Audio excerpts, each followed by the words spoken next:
So hi everyone, welcome back to our YouTube channel.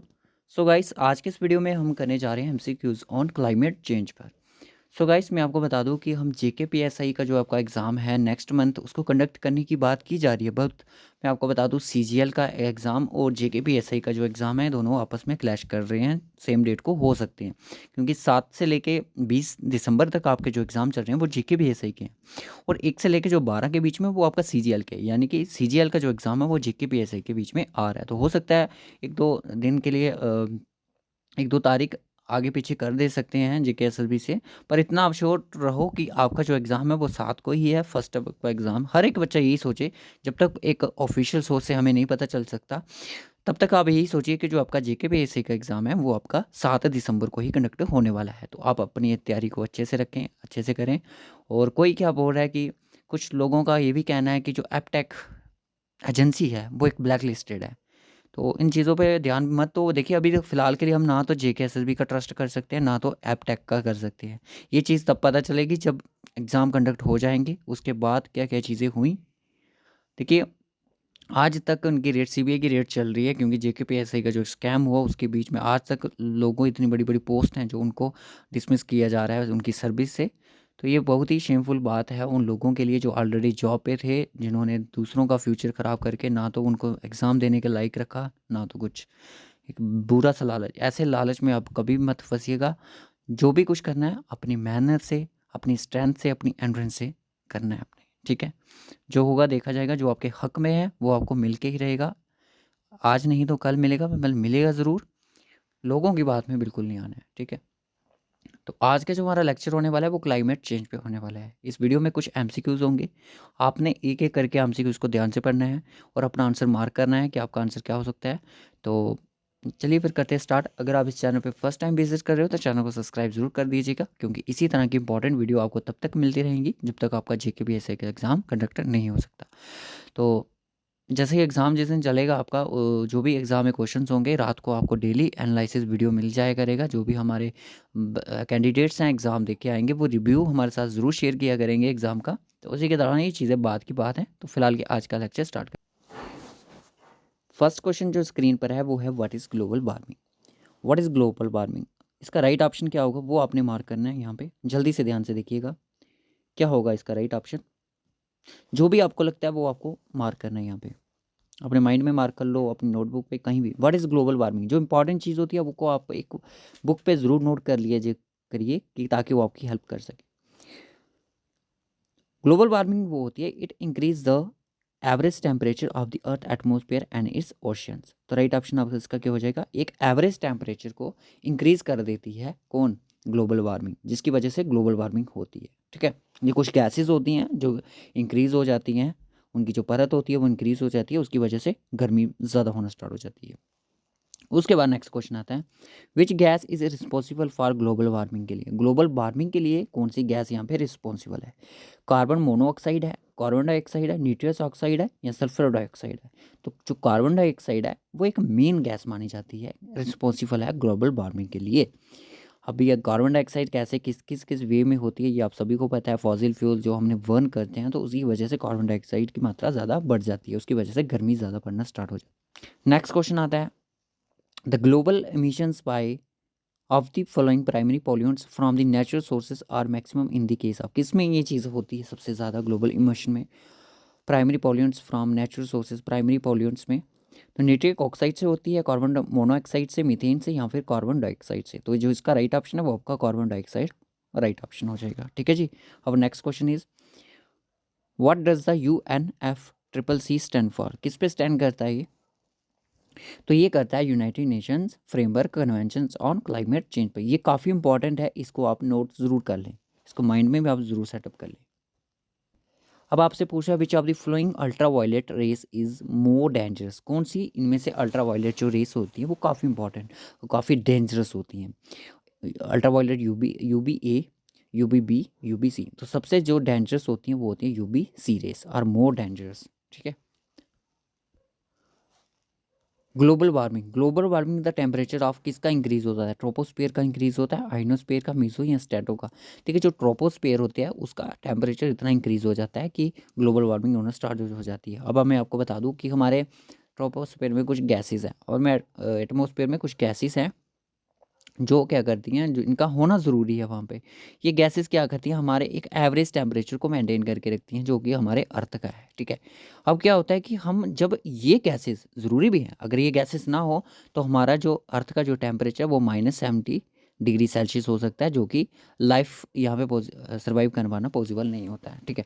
अगर ये gases अपने आप को एक एवरेज टेम्परेचर में मेंटेन रखती हैं, देन हमारे जो अर्थ का जो टेम्परेचर है वो आपका 15 डिग्री सेल्सियस रहेगा। ये आपसे कई बार पूछा जा सकता है एग्ज़ाम में, कितने डिग्री, 15 डिग्री सेल्सियस। अगर नॉर्मल टेम्परेचर रहता है, हमारी जो गैसेस है, ग्रीन हाउस गैसेस हैं, तो ग्लोबल वार्मिंग जब ये गैसेस बढ़ जाती हैं, कार्बन डाइऑक्साइड होगी, nitrous oxide, water vapour, methane, ये जो गैसेस होते हैं जब इंक्रीज हो जाती हैं, उसकी वजह से क्या होता है, ग्लोबल वार्मिंग स्टार्ट हो जाती है। Okay, next question, which of the following is not a green house effect gas. इनमें से ग्रीन हाउस इफेक्ट गैस कौन कौन सी नहीं है?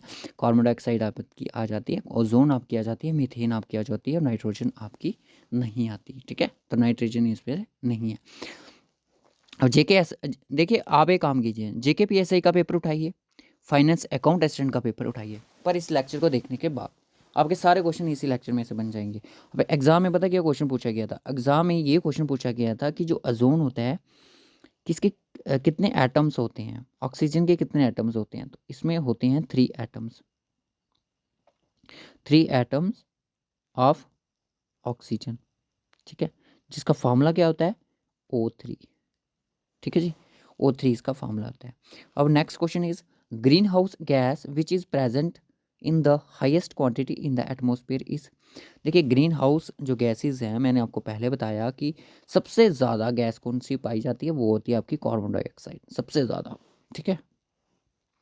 नेक्स्ट क्वेश्चन आता है कि which of the following gas positive radiative forces of warming fact in the global climate, which has positive radiative forcing और warming effect in the global climate में कौन सी करती है? ट्रोपोस्फेरिक जोन करती है, स्ट्रेटोस्फेरिक जोन करती है, या सल्फेट एरोसोल, या फिर सल्फर डाइऑक्साइड करती है? Warming effect in the global climate पे करती है, तो वो आपका ट्रोपोस्फेरिक जोन हो गया, ठीक है। Next question is, sustainable development goal life is below water aims to at conserving and sustainably using. क्या होगा इसका राइट ऑप्शन? ये कि जो life below water aims to conserve, ये एक सस्टेनेबल डेवलपमेंट गोल है हमारा। सस्टेनेबल डेवलपमेंट गोल कितनी आपकी 17 है। जब ये करेंगे हम, इन पे क्वेश्चन ऑलरेडी हमारे हो भी चुके हैं, पर फिर भी हमको आपको कवर करवाएंगे। Ground water resources, river, steam, ponds and lake, ocean, sea and marine resources. तो ये जो आपका लाइफ बिलो वाटर है, ये इस चीज़ से रिलेट करता था, ठीक है, कंजर्विंग सस्टेनेबली यूजिंग के लिए। Burning of fossil fuels cause क्या होता है? ग्लोबल वार्मिंग होती है, melting of polar ice caps, या फिर डिप्लेशन ऑफ ओजोन लेयर। तो डिप्लेशन ऑफ ओजोन लेयर तो हो रही है, पर ग्लोबल वार्मिंग तो हो रही है। मैंने आपको बोला जब आप बर्न फॉसिल फ्यूल को बर्न कर रहे हो तो कौन सी गैस रिलीज हो रही है? CO2, carbon dioxide. Melting of polar ice कैसे, मेल्टिंग ऑफ पोलर आइस कैसे, ग्लेशियर्स कैसे पिघल रहे हैं? जब ग्लोबल वार्मिंग बढ़ रहा है, जब मान लिया कि हमारा 15 डिग्री सेल्सियस जो एक नॉर्मल टेम्परेचर रहता है हमारे ग्रीन हाउस गैसेज का, ठीक है, अगर ये नॉर्मल वे में एवरेज में देखा जाए, जब ये बढ़ जाएंगी तो क्या होगा, जो हिमालयास हैं उनकी जो आइस है, ग्लेशियर्स जो हैं, उनकी जो आइस मेल्टिंग होना स्टार्ट हो जाएगी, उसके कारण क्या हो जाए, फ्लड्स भी आ सकते हैं, बहुत कुछ ऐसे कारण बन सकते हैं। तो इसका जो राइट ऑप्शन है वो आपका डी हो जाएगा। अब next question is that the global environment issue of ozone depletion is due to emissions of sulphur dioxide की वजह से होता है, क्लोरीनेटेड हाइड्रोकार्बन की, मीथेन की वजह, कार्बन डाइऑक्साइड है। देखिए ये किसकी बात करें? ओजोन डिप्लेशन की।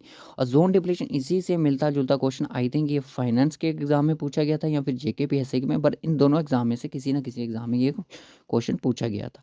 तो मैं आपको बता दूं कि आपसे पूछा है कि ओजोन की डिप्लेशन का सब्सटेंस, ओडीसी सब्सटेंस क्या है? Ozone depletion substance, ODS substance कौन सा है? ओडीएस। तो ये आपका जो होता है वो होता है chlorinate hydrocarbon, is the most important question. ये जेके एसएसबी द्वारा क्वेश्चन पूछा भी गया है। अब आपसे पूछा गया कि वर्ल्ड पॉपुलेशन डे कब मनाया जाता है, वर्ल्ड इन्वायरमेंट डे कब मनाया जाता है, वर्ल्ड ओजोन डे कब मनाया जाता है? देखिए ओजोन डे तो जो बनाया जाता है ना वो 16 सितंबर को बनाया जाता है। तो देखो सी का कहीं सेकंड है, सी का यहाँ पे सेकंड है, सी का यहाँ पे सेकंड, इसको गलत कर दो, इसको गलत कर दो। अब देखो वर्ल्ड पॉपुलेशन डे जो होता है वो बनाया जाता है सर, वो बनाया जाता है आपका 11 जुलाई को। तो बाकी आप यहाँ पे देख सकते हो, राइट ऑप्शन आपका B option is the right option. Okay. Clear है। Our next question is that ozone layer depletion is an account of, ozone layer जो डिप्लीशन हो रही है वो किसकी वजह से हो रही है? क्लोरिनेटिक हार्बर कार्बन, ए तो है ही है। Sustainable containing compounds, nitrogen containing fertiliser, carbon monoxide, ऐसा कुछ ही नहीं है। तो ए और डी कहीं पे दिख रहा है, तो यही आपका राइट ऑप्शन है। ठीक है जी। और next question is ozone layer depletion from the atmosphere becomes the reasons of causing which of the flowing diseases, किस कौन सी यहाँ पे डिजीजेस कर सकते हैं? देखिए ओजोन एक लेयर है, कौन से एटमॉस्फेरिक जोन में है, तो ये आपकी स्ट्रेटोस्फेयर में पाई जाती है। तो यहाँ पे क्या हो रहा है कि परत बनी हुई है जो कि 99% जो होती है हमारी 99 पॉइंट कुछ किताब में कुछ 99 लिखा है, कोई 96 97 लिखता है। तो मैं आपको बता दूँ 99.5 जो एक रेडिएशन है, हार्मफुल रेडिएशन जो सन से आता है, उसको ये प्रोटेक्ट करती है। जैसे ये सूरज की किरणें यहाँ पे इस लेयर पे पड़ती हैं, तो ये क्या कहते हैं, रिफ्लेक्ट कर देती है। ये जो ओजोन लेयर गैस, ओजोन जो होता है, ओजोन लेयर, इसको रिफ्लेक्ट कर देती है। बट ये जो लेयर है इसको इसको डिप्लेशन हो रही है, किसकी वजह से? हाइड्रोफ्लोरोकार्बन की वजह से। कुछ ऐसी और भी मिथाइल होगी, जैसे इस तरह की कोई गैसेस हैं जिनकी वजह से डिप्लेशन हो रही है। बट फिर क्या हुआ कि ये जल यहाँ पे एक होल हो चुका है। ये होल हमें अंटार्कटिका में 1980 में देखने को मिला है। ठीक है, तो याद रखना, इसके लिए प्रोटोकॉल भी चलाए गए थे इसकी मेंटेनेंस के लिए। तो यही चीज़ थी कि इसको करने वाला इस जो अगर ये डायरेक्ट सनलाइट, अगर यहाँ पे मान लो यार कि आपके पास एक छाता है, अम्ब्रेला है, ठीक है, धूप आपके छाते पे पड़ रही है, आपका छाता क्या कर रहा है, प्रोटेक्ट कर रहा है इन यूवी रेस को, अल्ट्रावायलेट रेस को, जो सन से डायरेक्ट किरणें आ रही हैं, ये सारी एटमॉस्फेयर में चली जाती हैं। अगर आपका छाता फटा हुआ है तो ये सारी किरणें आपके ऊपर आ जाएंगी। ऊपर आने के बाद क्या करेंगी, ये बहुत ही हार्मफुल रेस होती हैं, जो कि आपको काफ़ी सारी डिजीज़ेज़ आपको फेस करने को पड़ सकती हैं। ये तो ना तो एनिमल्स के लिए हार्मफुल है, ना तो सॉरी हाँ एनिमल्स के लिए भी हार्मफुल है, और मैरिन में जो स्पीशीज़ हैं उनके लिए भी हार्मफुल है, और हमारे ह्यूमन बींग्स के लिए भी हार्मफुल है। तो skin cancer is the causes disease. ठीक है, इससे स्किन कैंसर के काफ़ी ज़्यादा चांसेस रहते हैं। अब next question is that the maximum ozone depletion has been observed in which of the following, north pole, south pole, equator, या फिर नन ऑफ द अबव। मैंने अभी आपको बताया कि ये चीज़ जो है अंटार्कटिका में पाई गई थी। ये जो ओजोन में डिप्लीशन हुआ है, यानी कि ओजोन होल जो हुआ है, वो कहाँ पे पाया गया? वो पाया गया अंटार्कटिका में। ठीक है, तो साउथ पोल में। उसके बाद नेक्स्ट क्वेश्चन आता है, बस यही क्वेश्चन पूछा गया था एफए के एग्ज़ाम में या फिर जेकेपीएससी के एग्ज़ाम है, मुझे इतना याद नहीं है। विच of the flowing synthetic chemical is responsible for ozone layer depletion के लिए? कौन सा इनमें से ऐसा केमिकल है जो ओजोन लेयर की डिप्लेशन के लिए रिस्पॉन्सिबल रहता है? पोलोविन क्लोराइड, क्लोरोफ्लोरोकार्बन, बायोपॉलीमर, या फिर मेथनॉल। काफ़ी इजी क्वेश्चन है, क्लोरोफ्लोरोकार्बन इसका मार्क करके आप आ जाना, आपका आंसर ठीक हो जाएगा। Next question, in which layer of the earth atmosphere is the ozone layer found? कौन से एटमोस्फेयरिक लेयर में ओजोन लेयर हमें फाउंड होती है? तो वो हमें स्ट्रेटोस्फेयर में। कई बार एग्जाम में क्वेश्चन पूछा गया, एसएससी के एग्जाम में, जेकेएसएसबी के एग्जाम में बड़ी बार ये क्वेश्चन पूछा गया, तो हर एक बच्चे को ये इसका आंसर मालूम होना पता है। तो काफ़ी इजी क्वेश्चन है। Which environment phenomena has been link to the synthetic chemicals like chlorofluorocarbon? कौन कौन सा है भाई यहाँ पे ओजोन डिप्लेशन के लिए? तो yes, right option is ozone depletion के लिए ये रिस्पॉन्सिबल रहता है। उसके बाद रहता है ozone depletion in the stratosphere causes, किस चीज़ की? Ozone depletion in the stratosphere causes किस वजह से? यार जो इंक्रीज हो रही है ना ultraviolet radiation in the troposphere में, उसकी वजह से इसको ये चीज़ें फेस करनी पड़ रही है। राइट ऑप्शन आपका डी हो जाएगा। Next question, which of the following is an ozone depleting substance? इसी तरह का क्वेश्चन पूछा गया था। अब यहाँ पे क्लोरोफ्लोरोकार्बन नहीं है आपका, यहाँ पे है मिथाइल क्लोराइड कार्बन, ये तो यही मिथाइल क्लोराइड इसका राइट ऑप्शन हो जाएगा।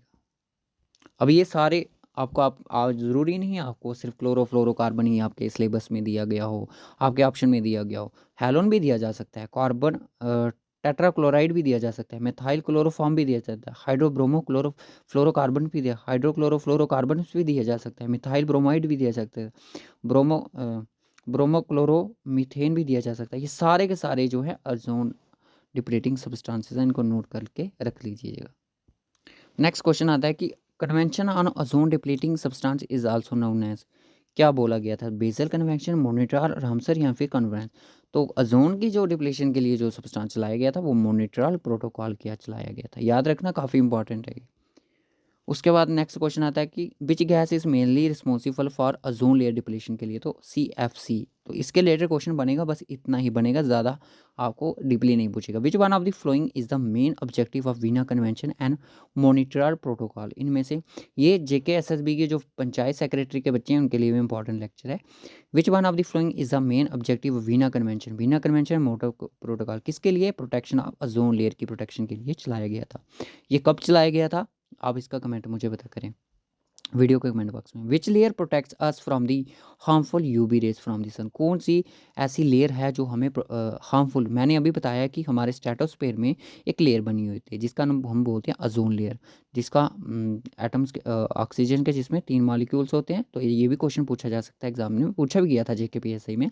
तो यहाँ पे क्या करती है ये लेयर, हमें प्रोटेक्ट करती है अल्ट्रा वायलेट हार्मफुल रेडिएशन से, ठीक है। अगर ये रेडिएशन हमारी सीधा धरती पे आता है तो काफ़ी ज़्यादा हमारे स्किन को लॉस हो सकता है, अब काफ़ी सारी डिजीज़ फेस करने को पड़ सकती हैं, रिंकल्स वगैरह बहुत सारी ऐसी स्किन डिजीज़ हमें फेस करने को मिल सकती हैं। विच one of the substance mentions below is not responsible for the depletion of ozone layer, इनमें से कौन सा है जो कि रिस्पॉन्सिबल नहीं है डिप्लीशन ऑफ ओजोन के लिए। क्लोरोफ्लोरोकार्बन मैंने आपको पढ़ाया, ये भी रिस्पॉन्सिबल है। कार्बन टेट्राक्लोराइड भी पढ़ाया, एरोसोल्स भी पढ़ाया, हेलोन भी पढ़ाया, हेलो नहीं है। अमोनिया यहाँ पे इसका कोई काम नहीं है, यही इसका राइट ऑप्शन हो जाएगा, ठीक है। ये कोई रिस्पॉन्सिबिलिटी नहीं है इसकी। अब next question is that the polar stratospheric clouds are associated with which of the following environmental, किसके लिए, ये आपका ओजोन लेयर डिप्लीशन के लिए इसका राइट ऑप्शन हो जाएगा। Next question, which are one of the following is responsible for global warming, global warming के लिए इनमें से कौन सा रिस्पॉन्सिबल है। सिर्फ ऑक्सीजन है, ऑक्सीजन है, कार्बन डाइऑक्साइड, ऑक्सीजन नहीं है, ऑक्सीजन नहीं है, मीथेन भी नहीं है, कार्बन डाइऑक्साइड और मीथेन ये दोनों रिस्पॉन्सिबल हैं। कौन कौन है इसकी ग्लोबल वार्मिंग के लिए, मैं आपको पहले बता दूं। CO2 आता है हमारा, और उसके बाद आता है आपका मीथेन आ गया, CH4 जिसको बोलते हैं, और नाइट्रस ऑक्साइड्स आ गया आपका, नाइट्रस ऑक्साइड, ठीक है जी। वाटर वेपर आ गए, और क्लोरोफ्लोरोकार्बन भी कई बार बोला जाता है, बट आपको 4 इसको याद रखिएगा, काफ़ी इंपॉर्टेंट गैसेस हैं, पूछी जा सकती है एग्जाम में। अब ये क्वेश्चन देखिए, यहाँ पे आप पूछा भी गया, स्टेनो प्रीवियस में क्वेश्चन पूछा गया था 2020 के एग्जाम में क्वेश्चन पूछा गया है कि the is the most common unit for measure ozone concentration के लिए, कौन अजो the dash is the most common unit for measure ozone concentration के लिए इनमें से कौन मैयर किया जाता है, किसके यूनिट के द्वारा, तो डॉप्सन यूनिट द्वारा इसको मैयर किया जाता है। नेक्स्ट क्वेश्चन आता है, which one of the following result takes place due to global warming, global warming के बाद हमें यहाँ पे क्या रिजल्ट देखने को मिल सकता है। मेंटेनिंग स्टडी टेम्परेचर, नो, ऐसा कुछ भी नहीं। चेंज इन द रेनफॉल, हो सकता है। Pleasant environment, no. Causing less population pollution, no.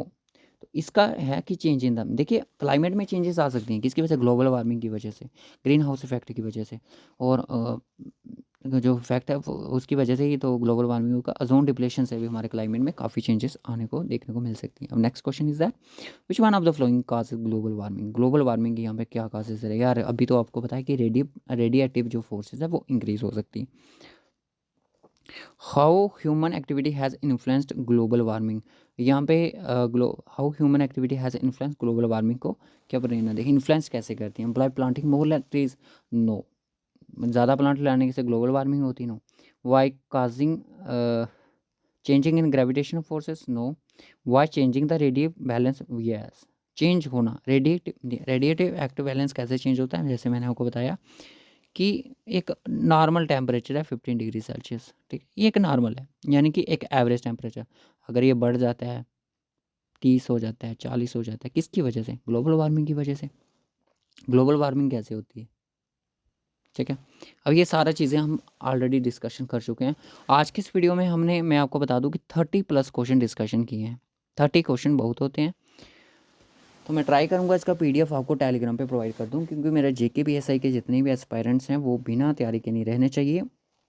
Climate हमारा ख़त्म हो गया, मैं आपको बता दूं क्लाइमेट हमारा ख़त्म हो चुका है, और बायोडाइवर्सिटी जो इसके हैं तो इसके लेक्चर मैं आपको ऐड कर दूंगा JKPSI की प्लेलिस्ट में, तो आप वहाँ पे देख सकते हो। तो उस पर हम स्पेशल लेक्चर नहीं लाने वाले हैं, होगा तो एक लेक्चर लाएंगे जिसमें हम मोस्ट इंपॉर्टेंट क्वेश्चन को कवर करने की कोशिश करेंगे, क्योंकि हमारे बायोडाइवर्सिटी इकोलॉजी इन्वायरमेंट पर ऑलरेडी लेक्चर अपलोडेड है। मैं उनको JKPSI की लिस्ट में अपडेट कर दूंगा। तो नेक्स्ट लेक्चर जो होगा वो आपका अदर टॉपिक पे होगा। इस पे क्लाइमेट चेंज पे आपको एक ही लेक्चर मिलेगा, तो आप इसको थोड़ा डीपली पढ़ने की कोशिश कीजिएगा, क्योंकि छोटी छोटी चीज़ें आपसे पूछी जा सकती है। अब हम चलेंगे, अब जो नेक्स्ट लेक्चर होंगे वो हमारे होंगे हिस्ट्री पे हो सकते हैं, इंडिया की हिस्ट्री पे हो सकते हैं। मैं आपको बता दूं, इंडिया की हिस्ट्री से बहुत ज़्यादा जो क्वेश्चन है मॉडर्न हिस्ट्री से ही पूछे जाते हैं। तो मॉडर्न हिस्ट्री पे हमारा मेन फोकस रहेगा। मेन क्वेश्चन हमारे एंशियन से एक दो क्वेश्चन पूछा गया था, ज़्यादा क्वेश्चन नहीं पूछे गए थे JKPSI के एग्ज़ाम में। जो मैक्सिमम क्वेश्चन पूछने की तादाद थी तो वो उनकी मॉडर्न हिस्ट्री से ही देखने को मिली थी। तो इस वीडियो को हम यहीं रखेंगे, मिलेंगे आपसे नेक्स्ट वीडियो में। तब तक के लिए bye bye and take care. JKPSI के हमारे और भी लेक्चर्स हैं, डिस्क्रिप्शन बॉक्स में जाओ, वहाँ पे आपको लेक्चर मिल जाएंगे प्लेलिस्ट में।